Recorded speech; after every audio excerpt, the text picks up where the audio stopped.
In the Atlantic waters lies a remote island, which is home to thousands of birds, hundreds of hardy sheep, and some of the highest sea cliffs in Britain. Join me as I spend the next few days on Foula, the island at the edge of the world. Hello from the Shetland Islands. I am back here in Shetland. Last year I spent around 7 days here travelling around and I absolutely loved it. But what I realised is that there is so much to the Shetland Islands and I hardly even scratched the surface. I have my bag packed. I'm about to head to a very small airport to catch a very small plane. Let's go. It's actually July at the moment and this is summer. All of Scotland and here in Shetland hasn't really had any hot weather. It's currently 11 degrees and then later on today we have 13 degrees. Shetland is the northernmost region of the United Kingdom and is an archipelago of around 100 islands, of which 16 are inhabited.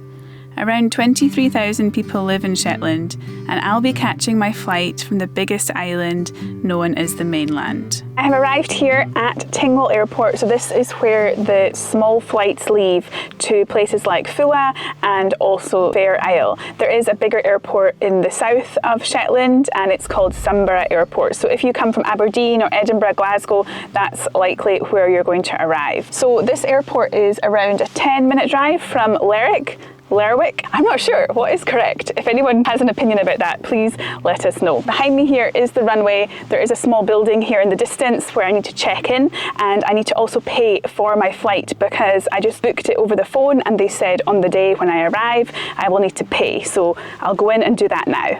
The plane has arrived here in the distance and I believe this is the same plane that I took from Westray to Papa Westray in Orkney last year when I did the shortest flight in the world. It's the same type of plane and I believe that plane took around 8 passengers. The man in the airport said they're not sure if the plane is definitely going to go. The pilot needs to check the weather conditions.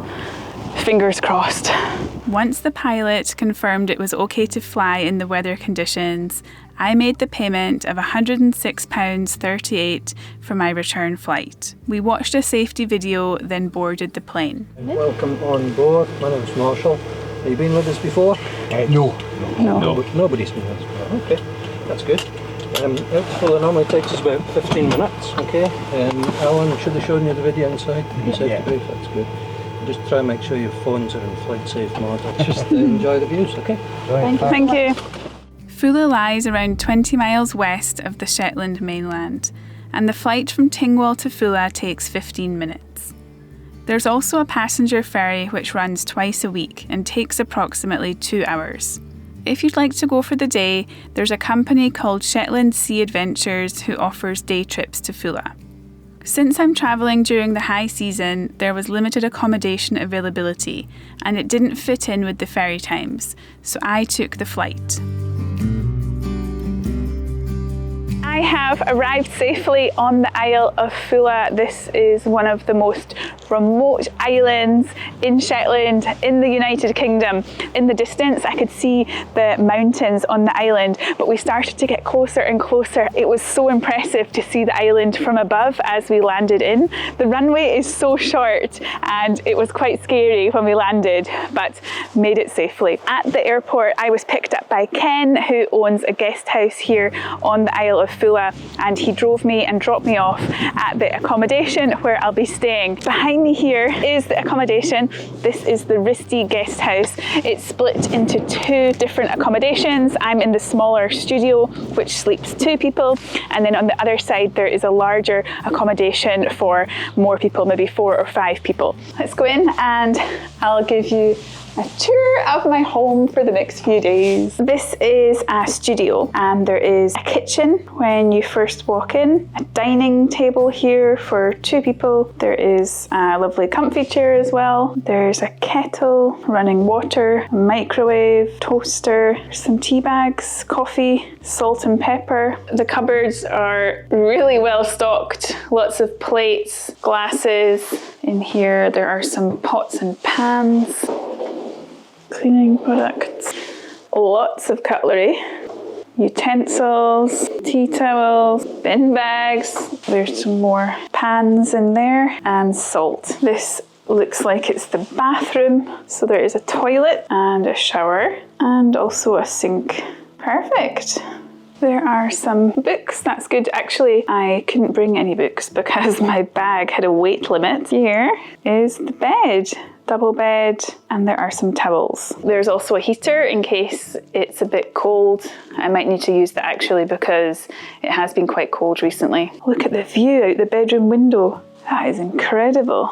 There's some little sheep as well. There's also this welcome book. You can order meals. So Ken said his wife is a really fantastic cook. I have actually ordered the Thai green curry for tomorrow evening. Ken also said the lamb on the island is some of the best in the world. I don't tend to eat meat, but if you enjoy lamb, there are some delicious options here. Lots of information about the electricity supply, fire, and here are some maps as well. This accommodation has everything I need. I'm really looking forward to spending the next 2 nights staying here. It cost me £65 per night to book this studio. I'm just staying by myself here. On the plane, I met some people who are visiting Foula for a day trip. It does seem that a few people do tend to come here for the day. You can catch the flight in the morning and then the flight back in the afternoon. I think it's nice that I've got a little bit more time here. I hope to see some bird life, some of the wildlife on the island. As we were driving here from the airport, Ken pointed out a few notable sights to see, such as the hills, also the cliffs, and also to avoid the bogs. I don't want to be falling in any more bogs after what happened to me on the Isle of Ristie a few weeks ago. I'm going to unpack my bag and then I'm going to head out and explore more of the island. Foula has no shops, restaurants or pubs, so you need to bring all your supplies. It's recommended to bring extra provisions in case bad weather strands you for a few days. I did bring the Starlink internet with me. I wasn't sure if they'd let me bring it on the plane because my bag was already pretty bulky. However, they let me bring it and it weighs around 5 kilos. I was unsure if there'd be any 4G network here. There is some 4G network. I'm on Vodafone and I'm able to get some signal. However, I had a work deadline and it's really important that I have internet. Otherwise, I would have had to cancel this trip. So I brought the Starlink luckily, but I might not need to use it. We have around 4 or 5 hours of wonderful weather. I'm going to head out and try and hike some of these hills. I found a route that's possible to go over quite a few of them on one hike, and it'll take around 3.5 hours. In the studio, in the folder, there's a few different walks and they're quite detailed, and then they show you different things that you can see on the walk. If I have extra time today and the weather doesn't turn rainy, I might try and do some more of those. The track down to the cottage is quite rough. It was quite bumpy when we drove down earlier, and then behind are the hills. So I'm going to try and get to the top of those 2 hills in the distance there. About 35 people live on the island, and the word Foula comes from Old Norse, meaning bird island. Because of its remote location, Foula was one of the last places in Shetland where the Old Norn language from Norse times was still spoken. Interestingly, Foula follows a different calendar than the rest of the UK. When the UK switched to the Gregorian calendar in 1752, Foula stayed on the Julian calendar. Foula celebrates Christmas on the 6th of January and New Year on the 13th of January. Here it looks like the remains of an old croft. Doesn't look like it's really in use anymore. There's the guest house and studio over there in the distance. Out there, beyond the guest house, is the North Sea, and there's nothing. I think the Faroe Islands are further north. Near Foula lies an important shipwreck. The RMS Oceanic was a transatlantic ocean liner built by White Star Line, the makers of the Titanic. Launched in 1899, it was the largest ship in the world until 1901. At the start of the First World War, it was called into Navy service, and in 1914 it left Southampton to patrol between the North Scottish mainland and the Faroe Islands. Less than 2 weeks after starting service, the ship ran aground and was wrecked off the island of Foula. Oh my gosh, they're flying so close to me. These could be, are they called the Bronxies or the Bonxies? The biggest population of these birds in the world live here on Foula. They're said to swoop down, and you should hold something above your head. Oh my God. Are these the birds? Could be. I was reading that to scare them away, you should put a stick above your head. However, I don't have a stick, but I have a tripod. I could hold it above my head and it might scare them off. They're actually really big birds. They look about the same size as a red kite. I was reading in the book in the guest house that these are the water tanks for the south of the island. So these pump the water for the south of the island. Oh, here he comes, here he comes. Oh. He's after me, this one. This is a fight for survival with these birds, honestly. I'm going to stand here and try and show you how close they're coming to me. They're staying away now.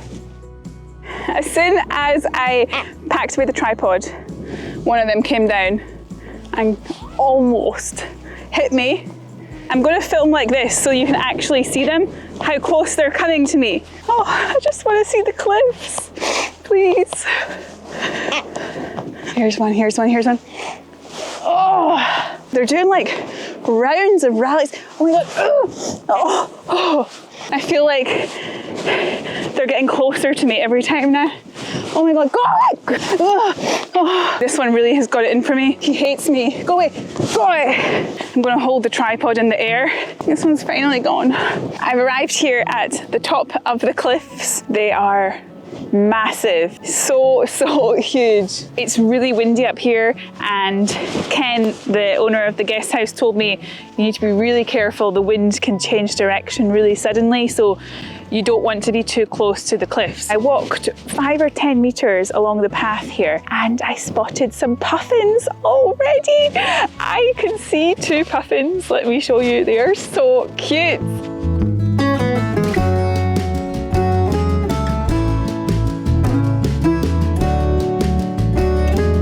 It was so wonderful to see the puffins. My dream came true. I sat and watched the puffins for about 30 minutes. It's so easy to just sit there and watch the puffins. The time goes so quickly. They're so cute, so cute. I've come up here. So the puffins were in the cliffs there just behind me, and the views of the cliffs are incredible. This is not even the biggest cliff here on Foula. These are some smaller cliffs, but there's a huge big sea arch as well down there. It's absolutely incredible. The cliffs are also teeming with bird life. So many different seabirds, including puffins. I think there's also guillemots. I think I saw them last time when I was on Shetland. It's incredible. There's the sea arch there in the distance. If you look closely, you can see all the seabirds. There's so many of them flying around. The island is a special protection area for birds and has the world's largest colonies of great skuas, known locally as bonxies. The island is also home to puffins, guillemots, razorbills, shags, Arctic skuas, fulmars, kittiwakes and gannets. Similar to St Kilda, seabirds and their eggs were a food source for islanders, who would descend down the cliffs to gather them. Behind me is the biggest cliff up here, and there's a huge cloud that has come on top of the cliff and also the 2 hills that I was planning to climb. So I'm not sure if I will go up there. Let's see. I don't want to head off into the mist, into the clouds, because I don't want to get lost. As I've been walking, I'm keeping an eye on the water for an orca. It's highly unlikely, but I think many people who visit Shetland, they hope and dream of seeing an orca. Orcas are spotted in Shetland, but I think if you come here as a visitor, the chances of seeing one are quite rare because you're only visiting for a short window, and then the chances of the orca being there during that window is quite unlikely. But you never know, it could be a lucky day. You're the cutest thing I've ever seen in my life. Oh, you're so cute. Come Can I take you home? Come and live with me in the camper van. Hello. Are you a Shetland pony? You're so cute. Look at your beautiful hair. Oh, it's so lovely and gorgeous. Looks like it's been brushed recently as well. Hello. Can I pet you? Oh, you're so lovely. Don't bite me, please. Would you like me to pat your hair as well? You're friendly. Oh, you're so soft. Shetland ponies are small, sturdy horses and are known for their strength, gentle nature and thick coats, which help them survive in harsh climates. So I'm here with Whitey, become a very good friend of mine in the last 10 minutes. I just sat down and the horse has come over, the pony. Wow, she's very friendly. Very friendly. I think she's trying to share with me her lunch, which is the grass. Ah! Please don't bite me. Hey! What are you doing? What are you doing? Oh my God. Oh wow, I came across the carcass of a dead sheep. That is horrible. Poor sheepy boy. As you can see behind me, the sea cliff has now got terrible visibility, and I think it would be quite dangerous to actually try and go up there. If you come to Scotland, you really need to be prepared for changeable weather. This can happen when you're out hiking in the mountains. I know when I share videos, it's usually quite good weather. I do choose to go on the good weather days. This can happen, so you need to be careful. The cliff I'd wanted to hike up is called Kame. It's 376 metres high and is said to be the second highest sea cliff in the UK, after kennygear on St Kilda. I've made it all the way back along the cliffs and I can see my accommodation in the distance. It's so far away. I didn't realise how far I walked. It looks so far. I need to go all the way back down the hill, go through the area where the birds are swooping and intimidating me, and make it back to the cottage. Look at the clouds moving in. This was all blue skies earlier. This is wild how quickly the weather has changed. Oh, there's another one of those birds. I'm back on the road now, and I'm really glad that I didn't hike the hills today, because if I'd even gone up an hour before, I probably still would have been on top of the hills. This is the situation now with the hills. You can't even see the hills. So I've made it back to the accommodation. I'm so exhausted. I'm really windswept. It's really nice to have a seat out of the wind. I'm going to make some dinner. I have some meatballs from the Co-op in a bolognese style sauce. When I head back, my bag will be much lighter because there won't be things like cans and bags of fruit and nuts. I didn't bring any pasta or rice to eat it with. Bolognese on its own. Quite cold, so I'm going to make a cup of tea as well. Okay, so it's dinner time. The bolognese is very saucy. There's not much in it, so I added a few baked beans that I had left over from lunch. So I'm going to have some bread with it. And I've also got this mushroom soup. Not the best, but there's not much choice. So for tomorrow, I've decided to order the green curry that's on the menu, and it will be delivered here to the accommodation, which is great. Also tomorrow, I've booked on to go for a walk with the ranger of the island. I did a ranger walk when I went to Knoydart recently, and it was really great because you can learn so much more about the place. So tomorrow I've got that booked for 11 AM, and the ranger walks are free to do.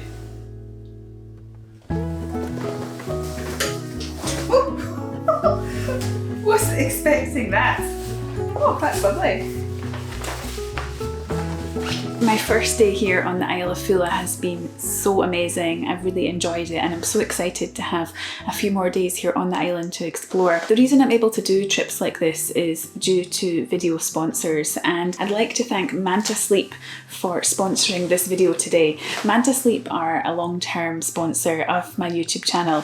They make the most amazing sleep masks. I've been using this for almost a year now, I think. There's lots of different ones. This one is for people who sleep on their back, and they are adjustable. So there's this really strong Velcro strap on the back, The eye cups are really soft and really comfortable, and they're completely 100% blackout. So I use this all the time when I stay in my camper van. I've used it in cities when I've stayed there, and then there's street lights coming in through the windows, and I use it in places like Shetland when there's not much darkness. Even though there are some blackout curtains, there's no curtains on the windows in the living room here. There will be some light that will come in, so I'll be using this tonight to make sure I get an amazing night of sleep. If you'd like to have a lovely blackout sleep, you can get 10% off your Manta sleep mask by using my link in the video description. Thanks again to Manta for making it possible to film this video today. Now, bedtime. Good morning. I slept so well last night. I always feel like when I'm on an island, I always have such a deep sleep because I'm usually quite exhausted from all the walking and then trying to stay standing up straight in the strong winds. With my eye mask and earplugs, it was a really peaceful sleep, and I'm ready to go now for my ranger walk. I'll quickly have some breakfast and coffee before I head over there. Oh, there's the plane.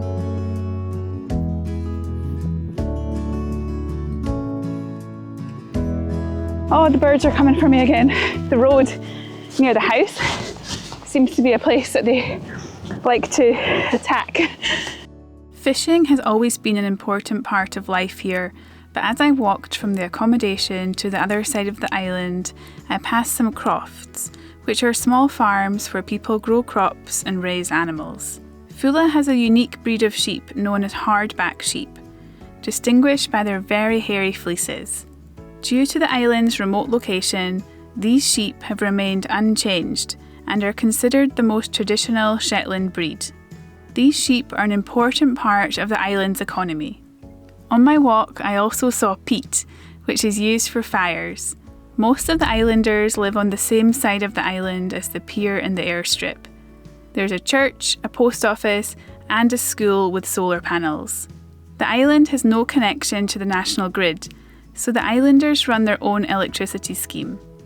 This system uses wind turbines, a hydro generator, solar panels, battery banks, and a distribution network. I made it to the pier and met with Ristie Guesthouse, one of the rangers on the island, and she explained to me about the Foula ferry. And you can see it's lifted up out of the water. This is because the harbour doesn't give much shelter from easterly directions, and it's not safe to leave a boat tied up.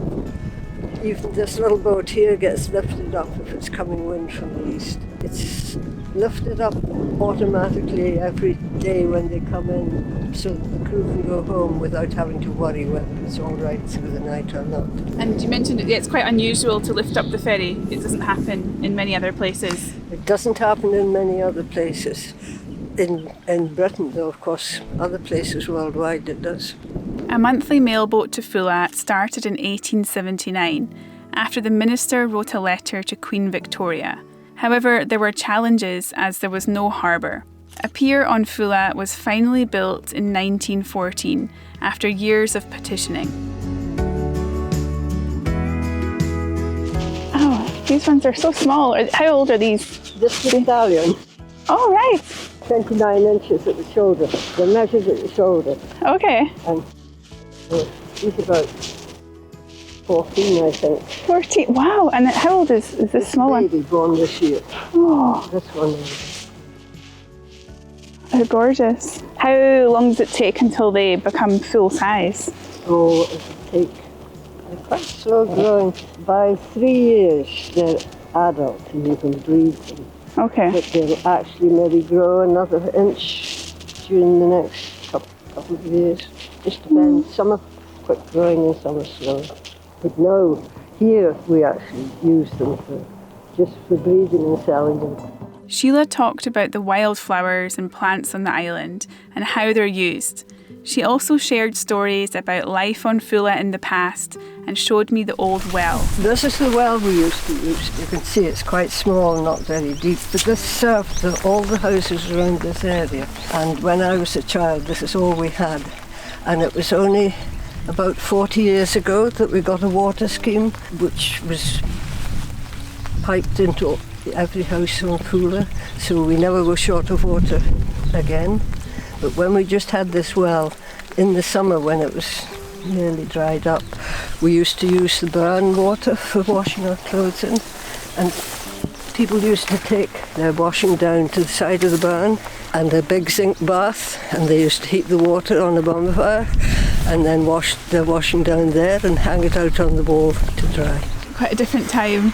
And Yes. how did your life change when you got water in your house? Oh, tremendously, especially if you had small children, because you had to bring them with you to the well, hold on to the buckets, hold on to the smaller children, and the wind was blowing and the rain and the snow, and it was quite an expedition to get your water each day, and you had to be very careful and make the most use you could of it, so that you would reuse water that you'd used for one thing for the next thing down the line. And things like washing nappies and so on were difficult. You could bring them down to the barn if it was weather, but if it wasn't, you couldn't have your small children and babies out while you did an hour's washing. Yeah. Sheila also showed me an old fisherman's bothy, the cliffs full of puffins, and the Island War Memorial. Sheila has written a book about her life on Foula. It's called Island West of the Sun. I managed to find this second-hand copy available for sale, and I'm looking forward to reading it. After my ranger walk, I headed to the church. The walk with the ranger, Sheila, was absolutely brilliant. Definitely the best thing I've done here in Foula, and perhaps one of the top things I've done anywhere in Scotland to learn about the history here, what life was like here on the island. She's lived here for many years, and she explained all the different things that they used to do before they had electricity, before they had running water. Such a different life, and if you come to the Isle of Foula, I highly recommend to book a tour with the ranger so you can learn more about the island. Sheila was telling me that small cruise ships actually come to Foula, which is really interesting. So groups of people will come ashore and then they'll do a walk with the ranger to see the island, and they have 3 different levels of walk available: an easier walk, a medium level walk, which is the one I did, and then a longer walk, which is the walk down to where I'm staying. I never realised that people came here on small cruise ships. Perhaps maybe someone who watches this video might be researching about Foula because they plan to come on a cruise ship. So yeah, if you do come, definitely do the ranger walk. It's brilliant. I'm now sheltering in this room, the Foula Welcome Room, which is attached to the church. Finally out of the wind. It is so windy out there. There's more on the island that I want to explore. However, there's rain, quite heavy rain I think, forecast for this afternoon. There's a low level walk that I'm going to do. I have my waterproofs and I have the cover for my bag, so hopefully it will be fine. I'm going to pack up my bag, I might have a snack, and then I'm going to go back out in that wind. The walk from the church to Disneck takes around an hour. I'm about halfway along the hike to the place called Disneck. I'm not really sure what it is, but a few people have recommended it, and this is really tough going. It is so boggy underfoot, and I'm constantly having to divert to avoid the bogs. There's also these bouncy birds swooping in again. I'm getting kind of used to them now though, to be honest, and it's also very rainy and very windy. Okay, hopefully it's worth the walk. There's really not much of a path. I'm just following this sheep trail here. Disneck o Dismally is an impressive crack on Foula's western cliffs. Created by a landslide, it measures 2 metres wide, 200 metres long, and 70 metres at its deepest point. So everyone, I made it here to the Disneck in the rain, and the second half of the walk was actually better than the first half, which was quite boggy, but I'm really glad I came here because it's very impressive. Haven't met anyone at all during the walk. It's very quiet. The sign at the top there says not to enter. It's quite dangerous, and from what I can see it looks very steep and very slippy, so I'm definitely not going to be going inside. I checked on the map, and actually from here it's a very long way to go back the way I came to the church airport and then all the way down the road. If I go up onto the hill, and I'm already at quite a high elevation here, I think I'm already at 100 metres, the hill is around 300 metres, then I can join on to the cliff and then down the way that I was yesterday. I feel like I really am at the edge of the world. So quiet, there's no one. The views on the cliffs were amazing, and I spotted so many puffins.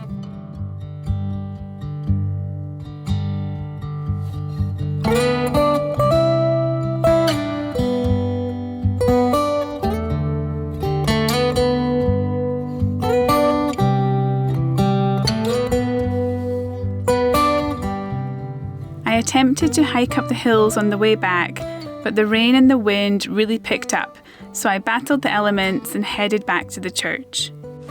Oh my gosh, I made it back to the church. I'm so happy that this room exists. I am absolutely soaked. So I got to the top of the hill and then the rain started and it was really heavy, but the rain is so painful.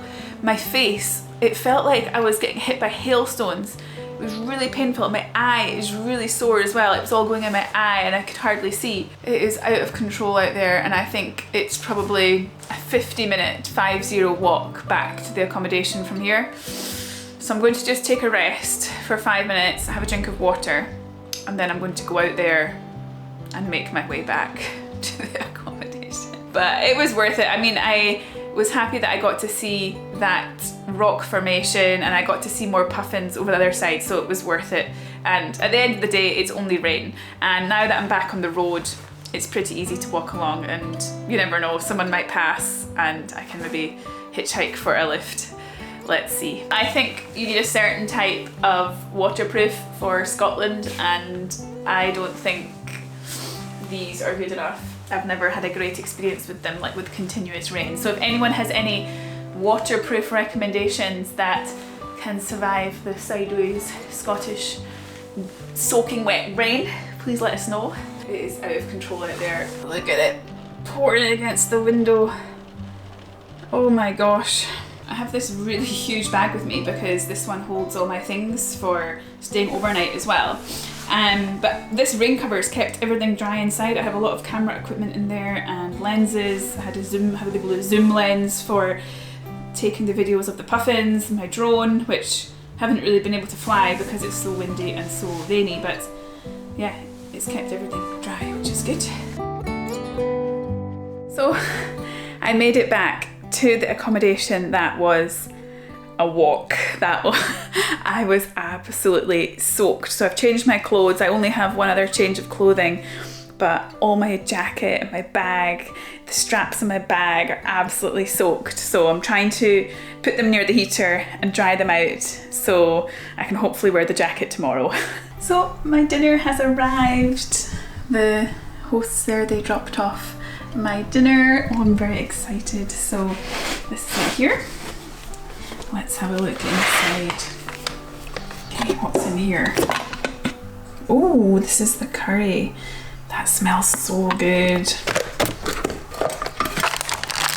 And she said she also made some spring rolls. Wow, they look really delicious. This looks like sauce for the spring rolls. Yummy. This final one, rice. Oh, yummy. That looks so delicious. I'm so hungry after that mega hike today. This is going to be amazing. This fish in here has been a staple as part of the diet in Shetland for a long time. Excuse the wild and windswept hair. Let's give this a taste. Oh, that's so yummy. Wow. It's got a little kick to it. Wow, that's really delicious. Oh, this is so much better than the meal I had last night and my baked beans that I had for lunch yesterday. What a fantastic end to my time on Foula, and it looks like the sun is out. I think I can see some sun shining through the window and there's no rain. Wow, the dinner was so good, and the spring rolls were actually chicken. Usually I don't eat meat, but I was very hungry, so I ate them. That's the first time I've eaten chicken since 2015. I did eat beef when I was in Japan. I had the chance to eat a very rare type of Wagyu steak, and I did eat a slice of beef, but they were very good. Very good. I'm gonna finish this, make a cup of tea, and then spend the evening relaxing, have a shower, and then get ready for leaving tomorrow.